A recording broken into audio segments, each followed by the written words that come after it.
tardes con todos. Soy un médico radiólogo, mi nombre es Rosario Arias, trabajo en el Hospital Daniel Alcides Carrión, ya varios años en la docencia, aproximadamente 8 años. Tal vez con algunos recién nos conocemos y tal vez algunos están también acá en el grupo. Bueno, vamos a hacer dos clases muy interesantes. Una que es de testículo y la siguiente que es de enfermedades hematológicas, ¿ya? Les pido por favor su máxima atención. Vamos a hablar básicamente de lo importante para ustedes, como el curso lo amerita, diagnóstico por imágenes. Entonces voy a mostrar algunas imágenes, seguramente en su examen les van a venir casitos clínicos con respecto al testículo, eso ténganlo por seguro, siempre viene en hematología tal vez una que otra cosa, pero de testículo sí o sí viene, ¿sí? Sobre todo las patologías del protoagudo. Entonces les pido por favor su máxima atención. Entonces esta es la tabla de contenidos que vamos a presentar. Bueno, acá tenemos al testículo tanto una imagen, un dibujo esquemático, una fotografía y también cómo se ve por dentro el testículo, ¿no? Entonces vemos acá el testículo, vemos toda esta red de túbulos seminíferos que van a llegar y van a desembocar a nivel de la cabeza del epidídimo a través de los conductos eferentes y sobre todo a nivel de la red de testis. Entonces, la vascularización es algo compleja y no es una clase, como les decía, de anatomía tampoco, pero fíjense, lo puse básicamente para ver cómo es que nosotros evaluamos un testículo por el método por imágenes más sensible, que es la ecografía. Un método de estudio como la ecografía tan simple, tan sencillo, tan inocuo, tan barato y sobre todo que en manos entrenadas puede llegar a concluir un diagnóstico certero. Entonces fíjense, acá tenemos al testículo, vemos que es de ecogenicidad isoecogénica, ¿sí? Ya saben la terminología más o menos, ¿no? Lo que es negro en ecografía se denomina hipoecogénico o más oscuro. Lo que es isoecogénico es algo que es demasiado similar, un tejido muy similar a o igual a. Y lo que es hiperecogénico es lo que yo veo blanco, ¿sí? Blanco, diferentes densidades. Y lo que es anecogénico, digo que es lo que veo absolutamente negro, como es el líquido, como ser la vejiga, un ejemplo. ¿Ya? Entonces esto, fíjense, es la cabeza del epidídimo y de hecho siempre en los cortes, cuando yo empiezo a hacer el estudio de testículo, en los cortes transversales, para empezar lo hago con un transductor lineal, ¿sí? Un transductor lineal que tiene una alta frecuencia, generalmente unos 7 a 14 MHz. Eso a veces es motivo de pregunta, así que anótenlo si gustan. 7 a 14 MHz más o menos es lo que se necesita en los transductores para llegar a evaluar el testículo. Entonces está hecho con un transductor lineal y fíjense, el parénquima del testículo es isoecogénico, o sea, se asemeja muchísimo a lo que es el epidídimo. Esto es la cabecita del epidídimo, ¿sí? Esta estructura que tiene cabeza, cuerpo y hasta una cola que está reposando sobre el testículo, ¿sí? Esto es lo que vemos acá. Y entonces, si hablamos de estructuras anatómicas, no tenemos que olvidarnos del famoso mediastino testicular, que es esta estructura vascular, ¿sí? Vascular, que justo está al medio del testículo, ¿no? Nos imaginamos como un sándwich, esto de acá es las dos rebanadas de pan y lo que estamos viendo al medio es lo que separa, digamos, imagínense, no sé, un pedazo de queso, qué sé yo, pero ese pedazo de queso es hiperecogénico, por eso es que ustedes lo ven brillante, ¿sí? Brillante y es el mediastino vascular, ¿sí? A veces señalan con una flechita, así tal cual, les puede venir también en el examen qué estructura anatómica representa y es el mediastino testicular, ¿sí? Hay otros estudios como ser la resonancia magnética que también se puede evaluar testículo, pero ya sabemos que cuál es el estudio por imágenes más sensible o sea, el mejor de todos para evaluar testículo, la ecografía. La ecografía no ha sido desplazada ni siquiera por la resonancia magnética, ¿sí? La resonancia magnética la utilizamos o solicitamos básicamente como complemento a una ecografía. ¿En qué ocasiones se puede solicitar una resonancia? Cuando necesito evaluar el estadiaje tumoral. Ejemplo, yo encuentro una lesión sólida en el testículo por ecografía y deseo saber si solamente está en ese testículo o verlas, o está en el contralateral también, o ver las características específicas de ese nódulo, entonces, o ver bien los canales inguinales. En esos casos definitivamente escojo la resonancia magnética, con contraste o sin contraste, definitivamente con contraste. El contraste para la resonancia magnética es el gadolínio, ¿ok? No escojo la tomografía, pero si no me queda de otra, porque de pronto en el hospital donde estoy, como la mayoría de hospitales públicos, no tiene resonador, entonces no me queda de otra que solicitar una tomografía, ¿no? Y no solamente tomografía de testículos, sino solicitar una tomografía tóraco, abdomino, pélvica, para realizar un adecuado estadiaje, ¿sí? Y en caso también que el paciente haya sido tratado, ¿no? O sea, haya recibido su tratamiento, ya sea quirúrgico, por radioterapia, quimioterapia, etcétera, para seguimiento de este paciente también se solicitan este tipo de estudios, ¿ok? Entonces quedó claro lo que es la utilización de la resonancia magnética o tomografía, pero ya saben, el estudio más sensible, no se dejen engañar, es la ecografía, ¿ok? Entonces esto es tomografía en corte coronal, esto es en corte sagital. Si se dan cuenta, este paciente está de pie y es como si le hubieran tomado una foto así, de frente. La sagital es como tomarle una foto de perfil, así partidito por la mitad, pero de perfil, y esta es la axial, como rebanado, ¿no? Como una rebanada de pan, ¿sí? Entonces, si quieren diferenciar de pronto la secuencia T1 o T2, la T2 es la más facilita, ¿no? Porque todo lo que es líquido, aquí está la vejiga, todo lo que es líquido en la secuencia T2 brilla, es hiperintenso en la secuencia T2, ¿okay? Las secuencias T1 son más anatómicas, como esta secuencia, ¿sí? Te pintan tal cual es la anatomía, pero no te hacen brillar ninguna estructura. Entonces, dentro de las anomalías congénitas puede ser que les pregunten lo más común, ¿no? Que ¿cuál es la anomalía congénita más frecuente? Y de hecho es esta, que es la criptorquidia.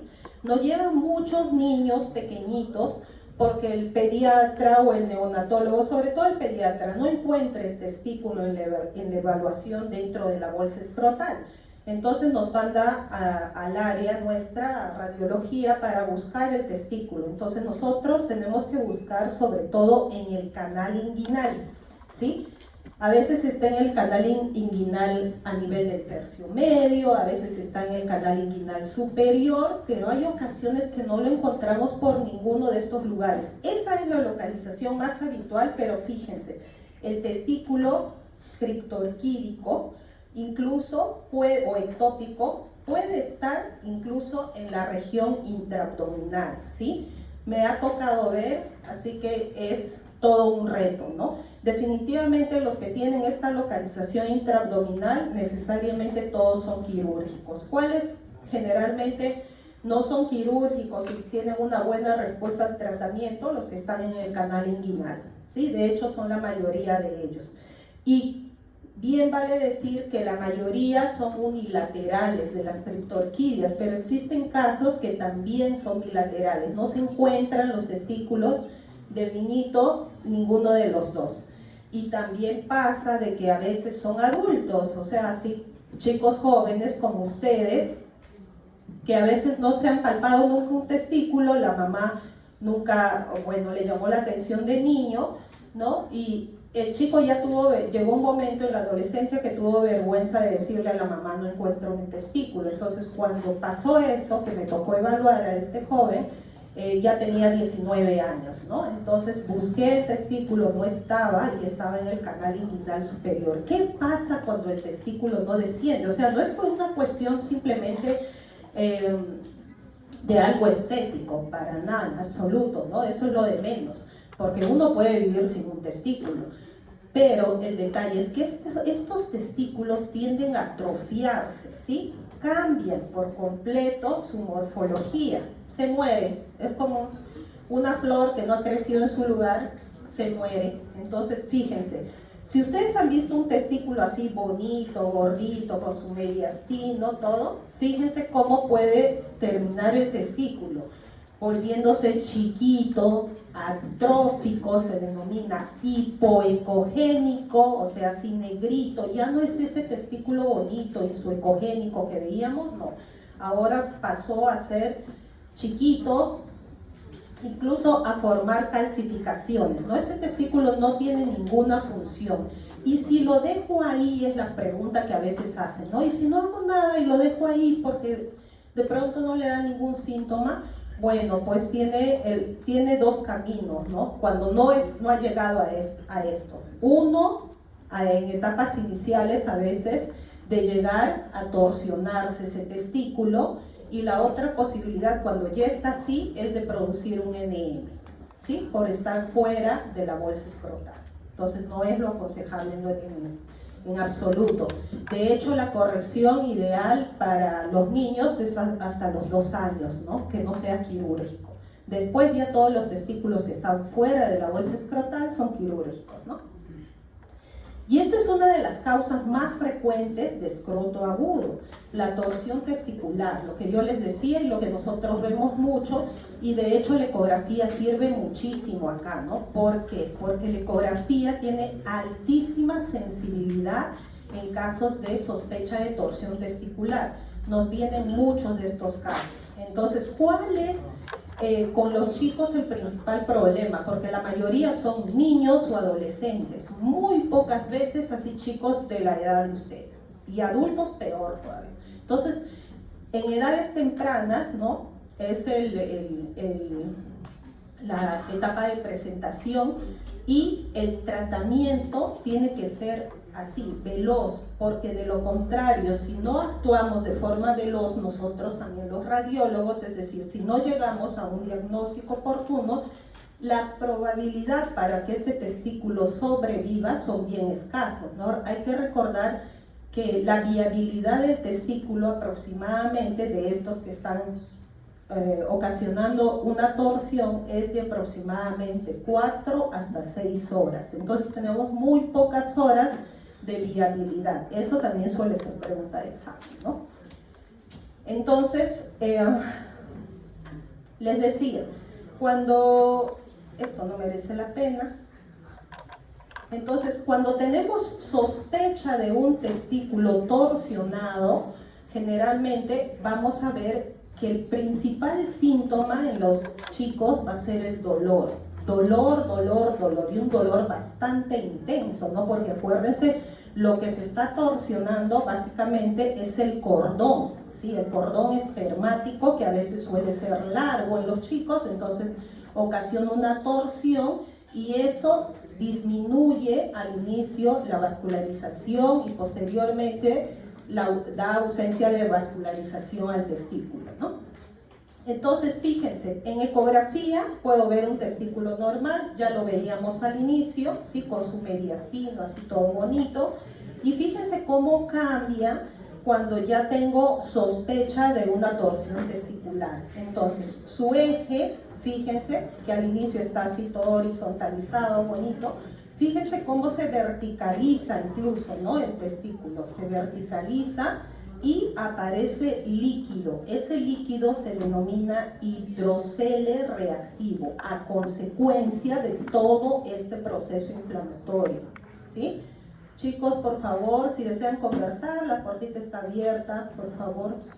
Entonces, fíjense, cambia, les decía, el eje, ¿sí? Y aparece el hidrocele reactivo. Fíjense cómo ha cambiado ya su eje, este testículo, hidrocele, y con el pasar de las horas, ¿qué es lo que va a pasar? ¿No? va a cambiar su color. Fíjense, al inicio todavía se mantiene la isoecogenicidad del testículo y posteriormente pasa a ser un testículo más negro, ¿no? Entonces, como hemos dicho que se llama hipoecogénico, ¿sí? Un testículo más negro. Olvidé decirles, al inicio puede, las pocas horas de ocasionarse la torsión, como parte de este proceso inflamatorio, puede incrementar la vascularización, solo al inicio, ¿sí? Porque después la vascularización, les dije, disminuye y posteriormente ya desaparece, ¿sí? Entonces, y justamente les decía, lo que se va a torsionar al inicio, que es el cordón, ¿no? El cordón espermático. Y justamente acá tenemos el cordón espermático, que si ustedes ven, se ve como un nudo. Y es más, a veces yo lo puedo palpar, palpo a nivel del canal inguinal, y yo digo, no, sí, es muy probable que esté torsionado. Incluso todavía al paciente se le nota cuando está realmente con dolor, ¿no? Ni siquiera puede estirar las piernas. Entonces, esto es un signo característico de la torsión del testículo, ¿ok? Acá también tenemos, fíjense, la vascularización. Esto es, no sé si les dijeron, esto de acá corresponde al Doppler color, que lo que me mide son básicamente las velocidades, los flujos y demás, ¿sí? Pero acá tenemos al Power Doppler, que me mide, ya no me mide, no es algo cuantitativo, ¿no? Sino solamente pongo y me busca los vasos más pequeñitos. O sea, si es que mi Power Doppler, que es este anaranjado, no me pinta en absoluto, ténganlo por seguro que ese testículo ya no es viable. Yo le digo, ya no tiene vascularización, ni siquiera con el Power Doppler, y ya todos saben que ese testículo no es viable. Y fíjense, decíamos que en ecografía todo lo que es así súper negrito es anecogénico. Entonces acá tenemos también algo anecogénico que corresponde al hidrocele reactivo. Hay otra causa de escroto agudo que se denomina epididimitis.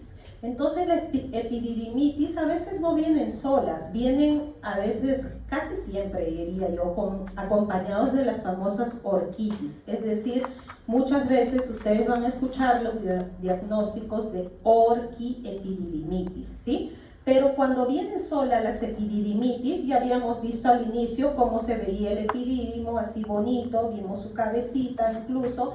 Dijimos que es esta estructura que tiene cabeza, que tiene cuerpo y tiene una cola bien larga, ¿no?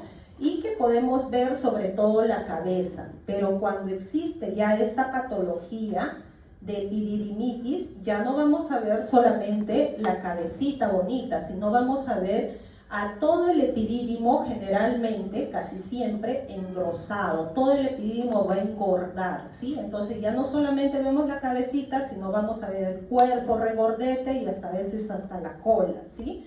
Entonces, lo primero que voy a ver es el aumento del tamaño. Puede ser focal, pocas veces, casi siempre es global, ¿sí? Casi siempre. Y la ecogenicidad también, el colorcito, ¿no? El colorcito va a cambiar, se va a hacer a veces heterogéneo o a veces más negrito, es decir, más hipoecogénico. Va a haber engrosamiento de las cubiertas escrotales también, ¿sí? Hidrocele reactivo.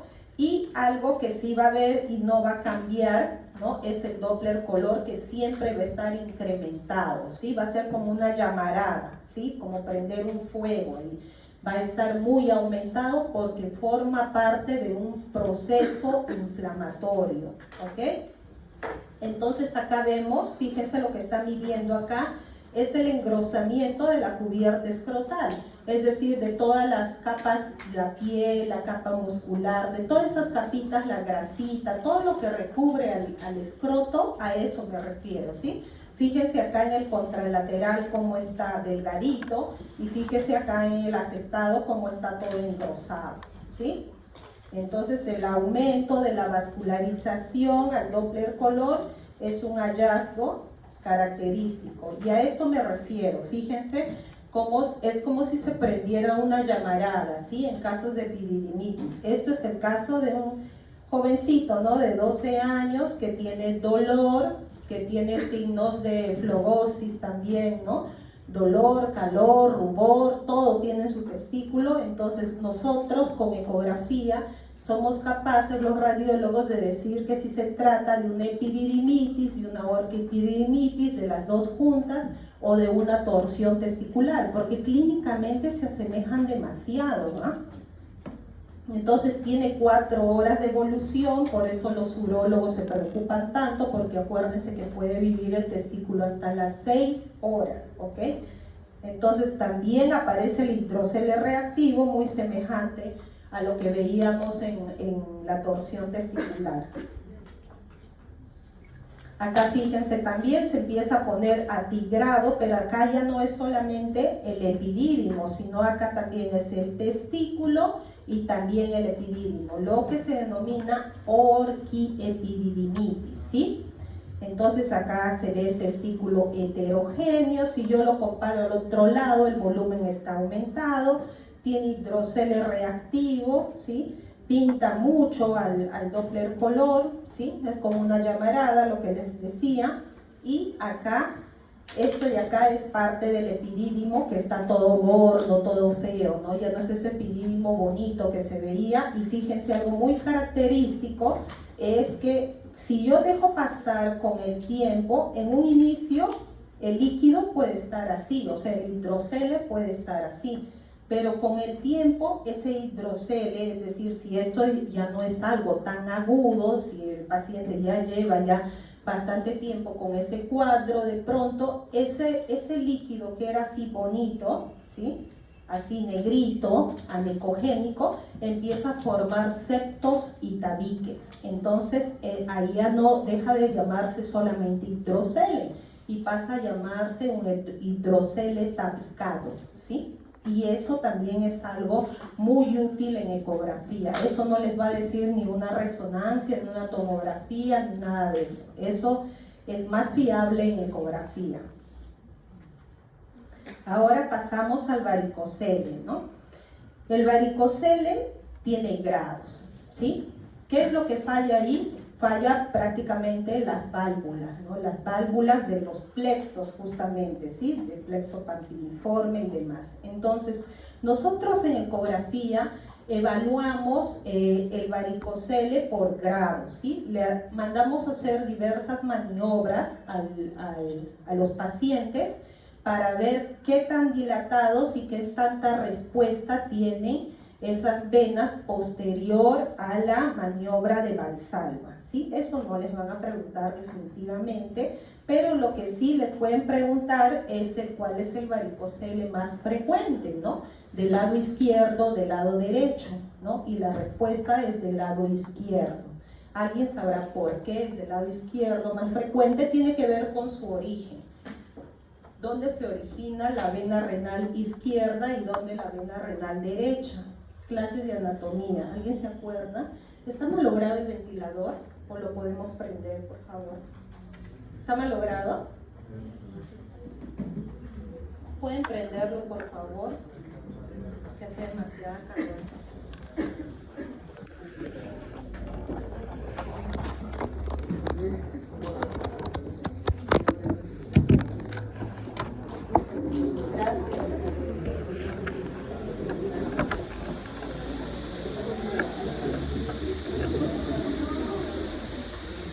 ¿Les hace mucho ruido? ¿No? Abre la puerta. También. Sí, porque yo tengo demasiada calor y los veo a algunos que se están quedando dormidos y no vaya a ser que yo también me duerma y me caiga de cara. Entonces les decía, nosotros por ecografía hacemos estas evaluaciones que para ustedes, que son alumnos de pregrado, no tienen mucha relevancia, pero les decía que sí tiene relevancia el hecho de saber si ustedes saben la frecuencia, ¿no? Les decía que el más frecuente es el varicocele izquierdo y que tenía que ver con su origen, ¿no? Entonces el derecho es mucho más estrecho del origen, y es a través de la vena renal derecha, mientras el otro va donde desembocar en la vena cava, que es más amplia, ¿sí? Entonces tiene que ver más o menos por ese sentido. Aquí tenemos una evaluación justamente de las venas que están dilatadas, tortuosas, se llama, si ustedes ven, lo ven como unas serpientes, ¿sí? Como unas serpientes, como unos gusanos si quieren, ¿sí? Se ven anecogénicos por el contenido, obviamente. Entonces nosotros medimos así de pared a pared, ¿sí? Y decimos, no vaya a ser otra cosa, no vaya a ser un linfangioma, qué sé yo. Por eso nos apoyamos en el Doppler, ¿no? Ponemos Doppler y el hecho de que se pinte significa que obviamente son vasos. Y si son vasos, decimos vasos que son tortuosos, dilatados y tiene que ver justamente con esta patología que es el varicocele. Esto es el hidrocele, lo que tanto les he estado mencionando en las diferentes patologías, es anecogénico, ¿sí? Y es líquido, básicamente. Les decía que cuando aparecen unos septos, unos tabiques, tiene otro nombre, pasa a llamarse hidrocele tabicado, ¿sí? ¿Y por qué tiene importancia el hidrocele tabicado y uno simple? Porque de pronto si es en abundante cantidad y el paciente, porque yo he visto enormes testículos, así como una elefantiasis, que tal vez ustedes lo han visto en fotografía, ¿sí? Entonces, y uno puede decir que esta persona, ¿qué le pasó, no? ¿Cómo se dejó tanto? Porque hay algunos que tienen los testículos tan grandes que ni siquiera se pueden sentar, y cuando uno les hace la ecografía, esos testículos están repletos de líquido, ¿sí?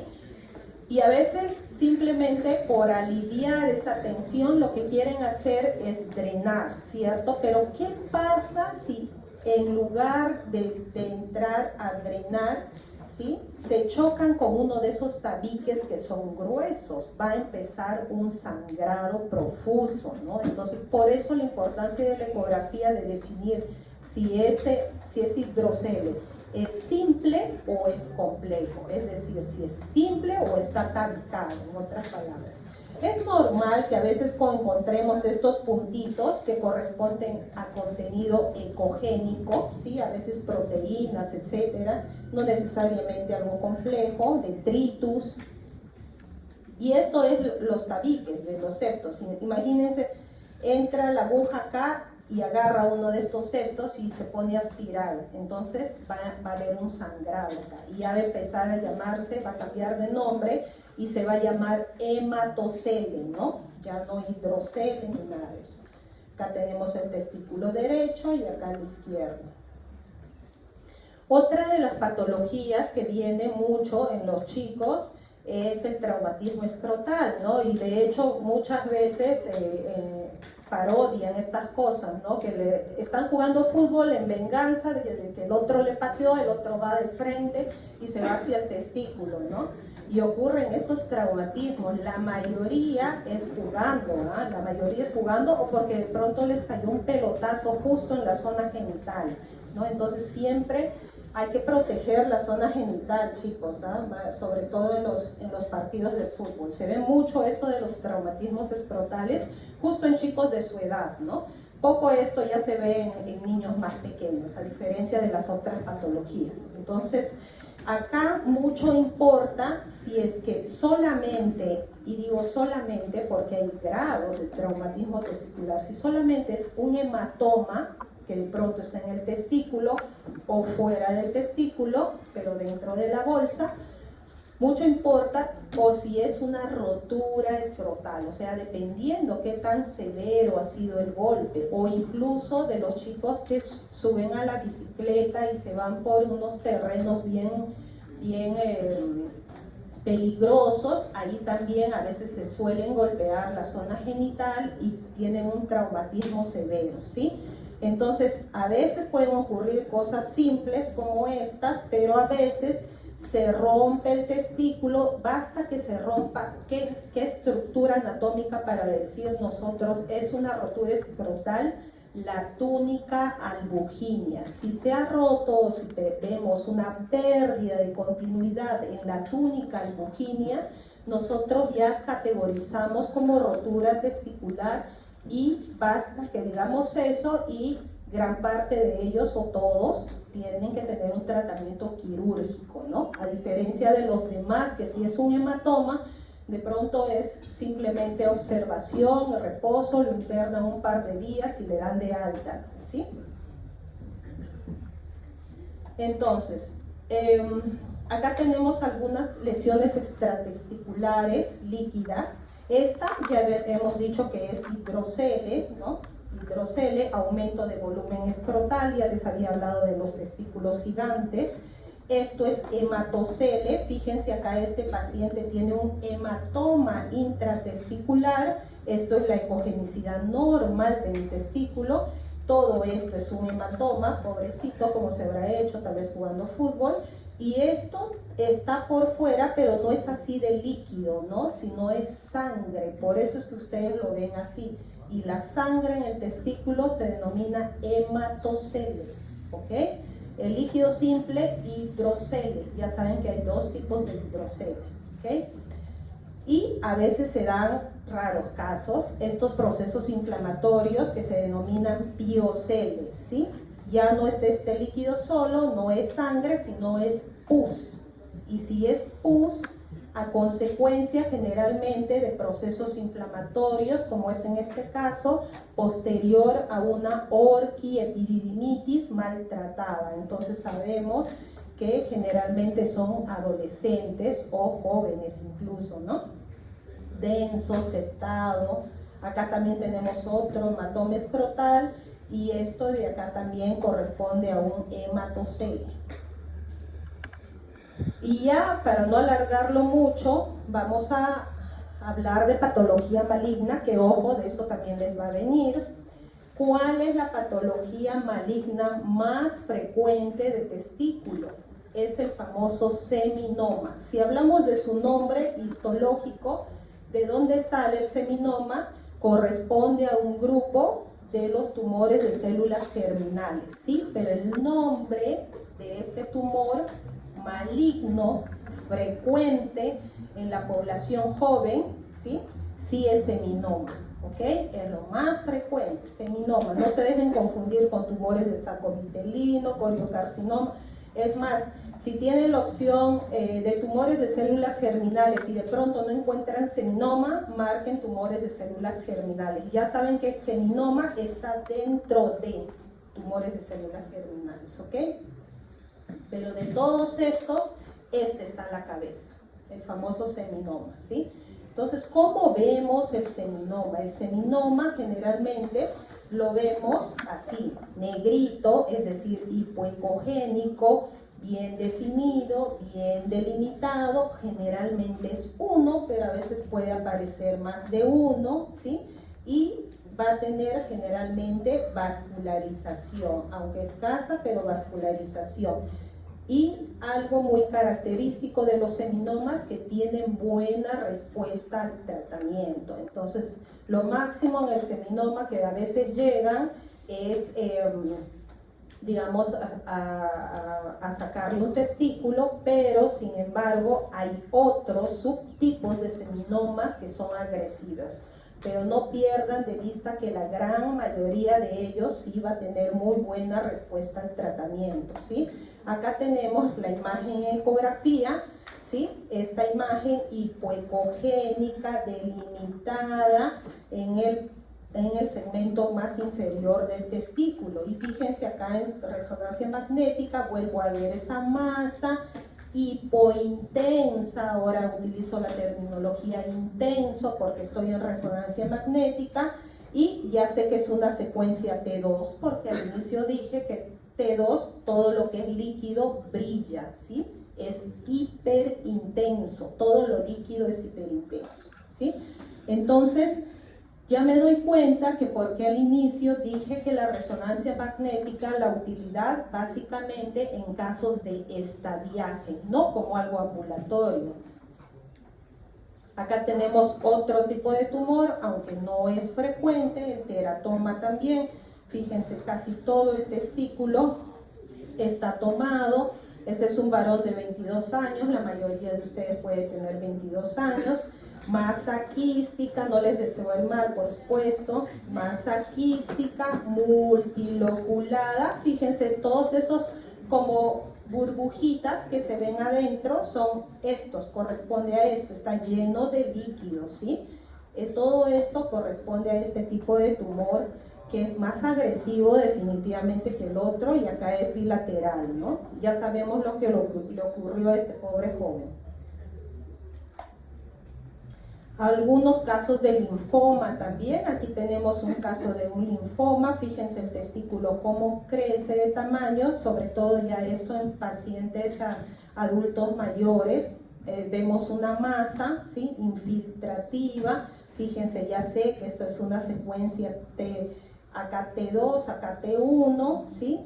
Y vemos que prácticamente todo el testículo está tomado, ¿sí? Eso es algo muy típico de los linfomas, suelen ser tumores agresivos.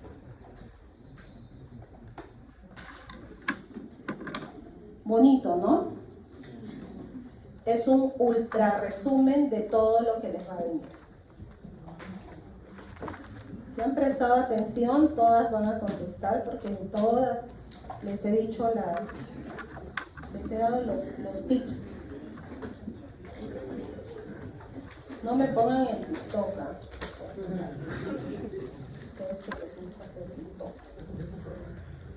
Muy bien. Esta es una clase más cortita todavía que la otra. ¿Desean un receso, tal vez? Sí, pueden ir. Damos... Ah, no, son 5:15. Mi clase está hasta las 5:30. ¿No? ¿Sí? Ya, 10 minutos, ¿ya, chicos? 10 minutitos. Terminamos rápido la clase de hematología y mientras toman su agua.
Perdón, necesito unas.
Ah, el otro.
Hola chicas, disculpa que les interrumpa. Quisiera llenar una encuesta, si es que no la llenaron la semana pasada, sobre una tesis para apoyar a nuestros compañeros.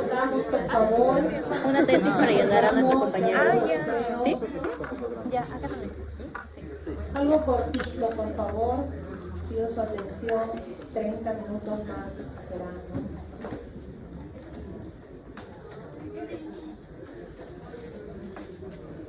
Muy bien, ahora vamos a hablar de hematología. Les dije que desde el inicio que la clase más importante es testículo, ¿no? Pero de hematología también nos piden la misma cantidad de preguntas, pero siempre ingresa tal vez un poco menos que testículo por la frecuencia de las patologías también, ¿no? Entonces este es el índice de contenidos, no los voy a confundir por favor, y si los confundo al final ustedes me hacen las preguntas. Esto ya conocemos, ¿no? Que las células del sistema hematopoyético van a circular a través del torrente sanguíneo y el sistema linfático por todo el organismo, lo sabemos de memoria. Y lo que sí, las neoplasias hematológicas generalmente van a afectar a los órganos, ¿no? Cuando hablamos, ejemplo, de un linfoma, nosotros lo primero que nos imaginamos, no sé, pues es un linfoma en un órgano, ¿no? Pero también estas patologías hematológicas van más allá del sistema linfático, sanguíneo y la médula ósea incluso, ¿no? Y como generalidades vamos a hablar de la médula ósea roja, ¿no? Al inicio, fíjense, todos los recién nacidos, todos cuando hemos sido bebitos, han tenido esta composición, ¿no? Esto es un fémur, 3 fémur, bueno. Y lo que se ve acá es prácticamente la comparación, cómo nacemos y cómo vamos envejeciendo. De hecho, yo ya debo estar por acá. Pero esta de acá, esta composición va cambiando a lo largo de la vida, ¿sí? Cuando nacemos casi todo es formación de médula ósea roja o hematopoyética, ¿sí? Para convertirse posteriormente, a medida que pasan los años, a médula ósea amarilla. Todos conocemos el esqueleto axial. ¿Para qué nos sirve el esqueleto? Para dar soporte, ¿cierto? Pero aparte de dar soporte, existen estas también estructuras de médula ósea roja que acabamos de mencionar y médula ósea amarilla, ¿sí? Entonces, con el pasar de los años van viendo, pero no cambia todo en su totalidad. Eso quiere decir que vamos a continuar teniendo médula ósea roja, pero en menor proporción. Es que a medida de que pasan los años se van perdiendo proteínas, agua, y va siendo reemplazado por grasa, ¿sí? En toda nuestra anatomía. Y eso mismo pasa con los huesos, ¿sí? Todo va quedando así medio grasoso, medio fofo, todas las mujeres nos damos cuenta, ¿no? Ejercicio, no, ya es mentira, ya. No, nada funciona. Bueno, ¿y por qué? Porque vamos a tener a la larga escaso aporte vascular, ¿sí? Entonces, dicho esto, en imágenes nosotros vamos a tener algunos cambios, ¿sí?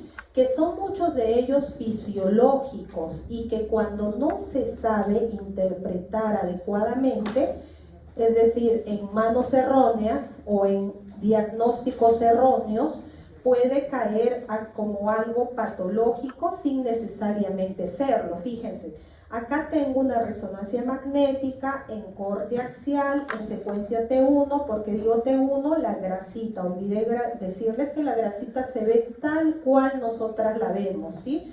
En nuestra anatomía se ve así, hiperecogénico. ¿Y qué se veía hiperecogénico en secuencia T2?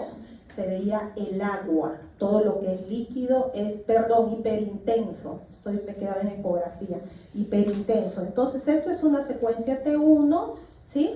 Donde vemos la grasita hiperintensa, y esto es una secuencia T2. Para fines didácticos siempre les digo a los chicos de mis grupos que solamente para ustedes existe T1 y T2, porque el STIR es un derivado del T2, así que T1, T2, no existe más. Entonces, si se dan cuenta, estas imágenes en secuencia T1 que son hiperintensas, acá en T1 y acá en T2 que se ven hipointensas, corresponden a una un trastorno, un recambio proliferativo medular, que en quienes puede presentarse en fumadores, en atletas, ¿sí? Pero estamos hablando de los atletas de alto rendimiento, ¿no? Aquellos que entrenan todos los días, no como nosotros de vez en cuando, ¿no? Obesidad, mujeres de edad media, anemia, etcétera. Incluso en pacientes tratados con quimioterapia y radioterapia. Entonces van viendo que no es algo necesariamente que encaja dentro de lo patológico, pero sí podemos ver este tipo de imágenes o este tipo de lesiones, si quieren llamarlo, ¿sí? Ahora, posteriormente a esos recambios también pueden aparecer alteraciones vasculares, ¿sí? Entonces, por todas esas alteraciones que les dije, que se va perdiendo agua, se va perdiendo proteínas y va incrementándose la grasita, también se pueden dar algunos tipos de alteraciones, ¿sí? Entonces puede presentarse a veces incluso cuando hay un traumatismo, lo que se denomina edema medular, ¿sí? Entonces generalmente el edema medular va a ser hiperintenso en secuencias T2, ¿sí? En las que brilla el líquido en esas. En este es T1, fíjense, la grasita es hiperintensa y el líquido, ¿cómo se ve?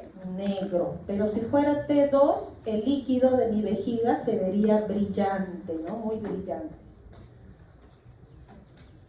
Así como esto, fíjense, acá, T1, el agüita se ve negro, el agüita se ve hiperintenso en la vejiga en secuencia T2. Hay una patología que no es muy frecuente, que se denomina hemofilia, de hecho ustedes también lo han escuchado, ¿no? Ligado a un gen, básicamente al gen X, por deficiencia del factor 8 de coagulación, la hemofilia A, hemofilia B. ¿Y qué es lo que produce? Produce hemorragias articulares, ¿sí? Entonces, ¿cuál es la manifestación más frecuente en los pacientes con hemofilia? Puede ser la pregunta. Y la respuesta sería las hemorragias articulares. ¿Con qué método de diagnóstico yo lo voy a evaluar? Bueno, lo puedo evaluar con una resonancia magnética e incluso con ecografía, ¿sí? Y fíjense, este dato también muy importante en los pacientes con hemofilia. 80% va a producirse ¿a qué articulaciones? La rodilla. Segundo, tobillos y después codos. Anótenlo, ¿eh? Después no me odien en el examen. Entonces,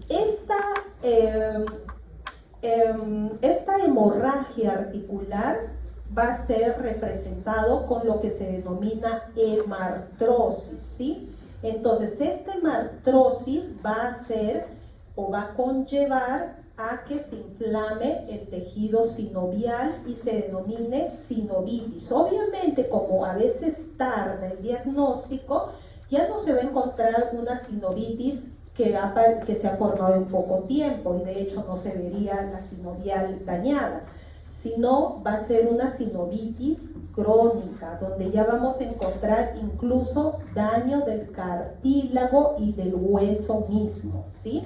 Entonces, fíjense, ¿cuál es mi método por imágenes para la evaluación de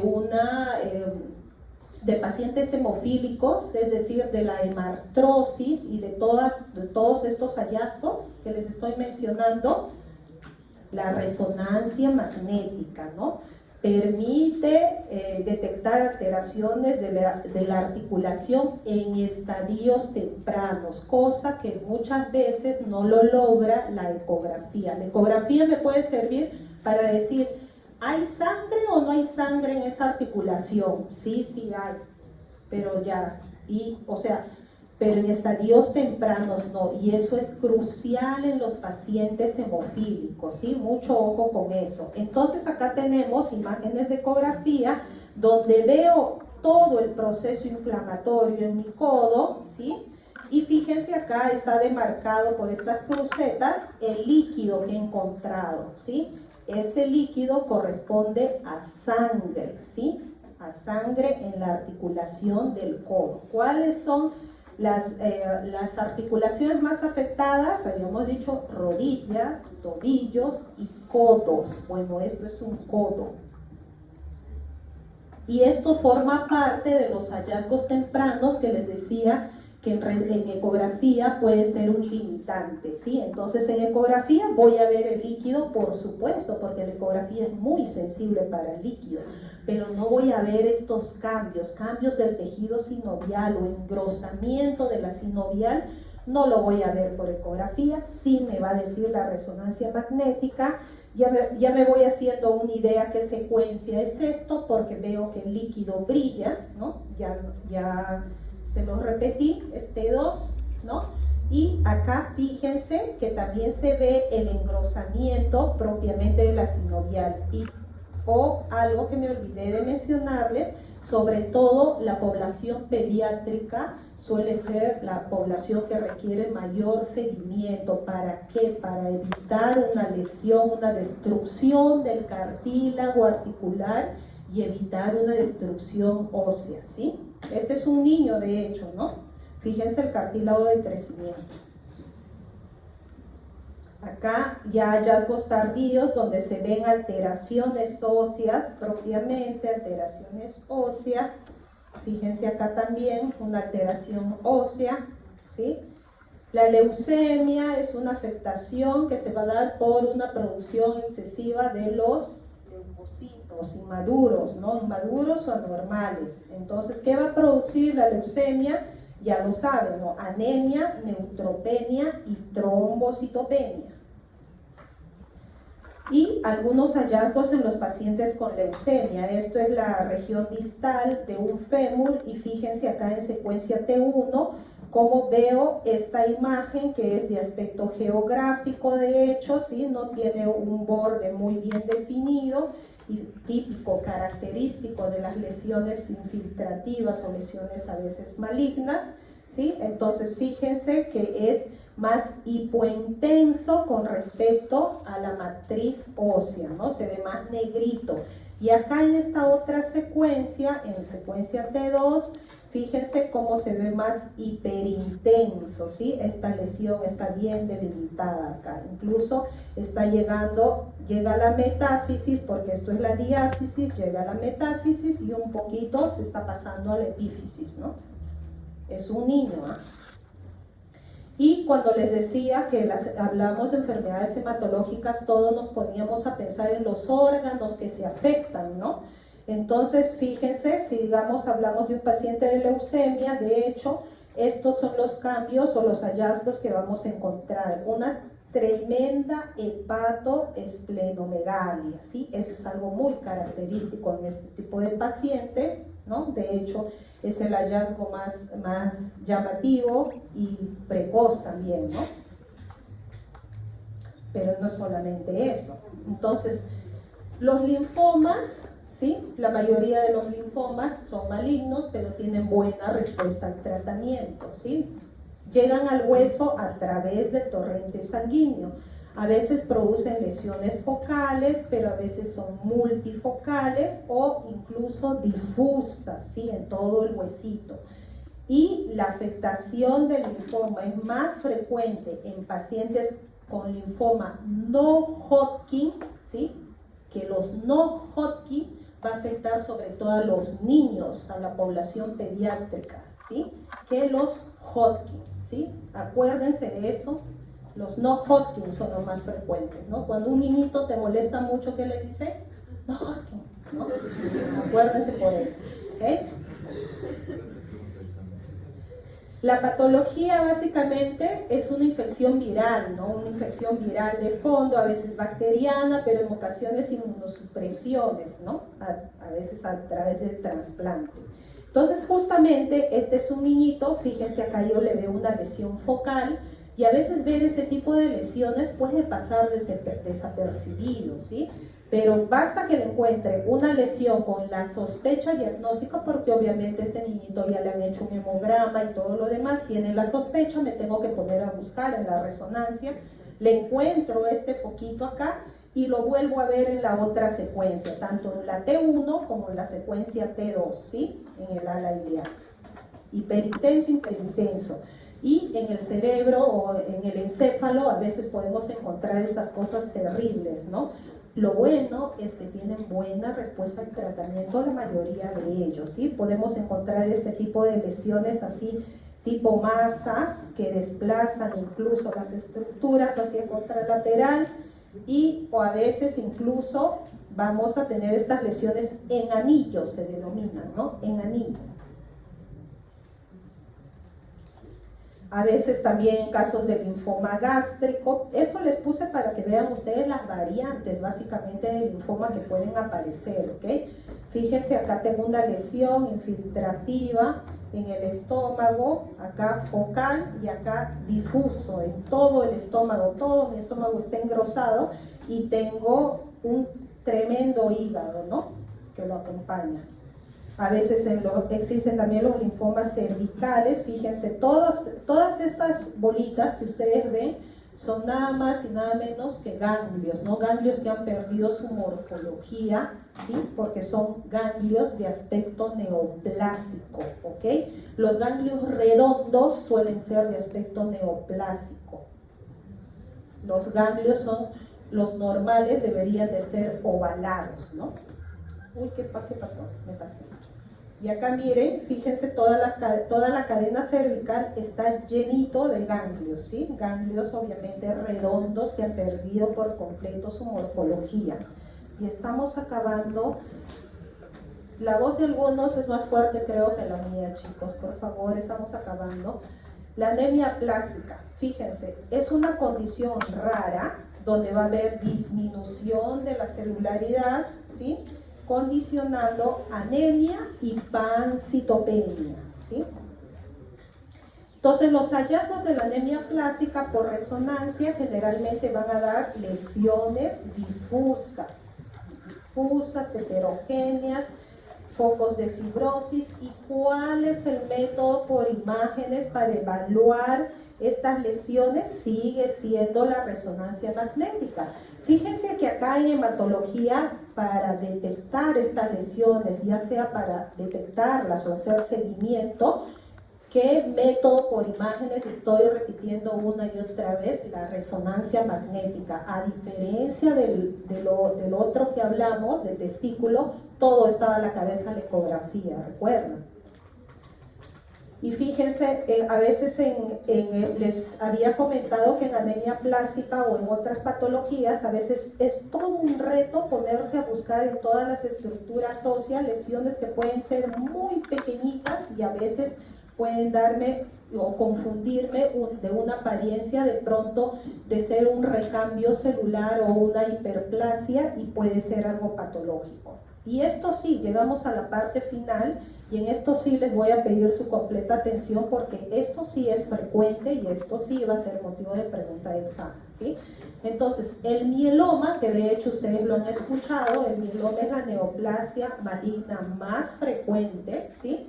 Entonces, es común donde, acá están viendo un dibujo esquemático, están viendo la columna, de hecho las vértebras, los cuerpos vertebrales son los más afectados, después siguen las costillas, el cráneo, la escápula, la pelvis y los huesos largos como el fémur, ¿ok? En conclusión, cuando yo tengo un paciente con sospecha de mieloma, lo que se hace en imágenes es tomarle un scan de cuerpo entero, es decir, una tomografía de cuerpo entero. Y cuando le piden rayos X, es una radiografía de todo el cuerpo entero, desde la cabeza generalmente hasta los pies, ¿sí? Entonces, las lesiones que me va a dar el famoso linfoma van a corresponder a estas imágenes, ¿sí? Puntiformes, redonditas, así como si fuera un comidito de ratón, así como todos saben cómo es el queso cuando partimos, tiene múltiples huequitos. Bueno, esos huequitos se ven reflejados así, igualito en el linfoma. Acá están viendo en el cráneo, no son las granulaciones aracnoideas de Pacchioni para los que están pensando, eso es muy diferente. Y aquí en los cuerpos vertebrales, ¿sí? Entonces se ve en negrito, estamos en rayos X primero. Muy pocas veces se ve esto, ¿no? Se denomina festoneado endóstico, este engrosamiento del mismo hueso, muy rara vez, no es algo común. casi todas las veces se ve esta misma característica de lesiones y se denominan lesiones líticas, ¿ok? En hueso existen lesiones líticas, que son esas comiditas de ratón o de queso, los huequitos del queso que les estoy mencionando, ¿sí? Que si yo hablo en rayos X con terminología, voy a decir lesiones radiolúcidas. Aquí en el hombro también están viendo, ¿sí? En el hombro mismo, fíjense en la escápula misma, estas lesiones, incluso en el húmero y en la clavícula también, ¿no? Y fíjense cómo se ven en tomografía. De hecho, a casi todos estos pacientes, como les mencionaba, van a tener que pasar a irradiarse de cuerpo entero, ¿no? Porque se les va a tomar tomografías de cuerpo entero, ¿sí? Entonces, fíjense, estas lesiones líticas, acá en este corte también sagital, múltiples lesiones líticas, ¿ok? Acá en estos cuerpos vertebrales, este sí es un paciente ya adulto mayor porque tiene bastantes cambios también degenerativos. Si se dan cuenta, los cuerpos vertebrales están más disminuidos de tamaño, por eso es que cuando uno de pronto dice, yo lo veía grande a tal persona, y a medida de pasar del tiempo se va haciendo más chiquitito, ¿no? En eso acabamos todos, ¿no? Porque se dan generalmente por los cambios espondiloartrósicos, ¿sí? Los cuerpos vertebrales empiezan a disminuir su tamaño, ¿sí? Los discos intervertebrales, de los que son así gorditos, este tiene ya muy poco, empiezan a juntarse y a adelgazarse, ¿sí? Se vuelven más chiquitos, se encogen, y sin contar con los cambios posturales que también van teniendo. La mayoría se va hacia cifosis, ¿no?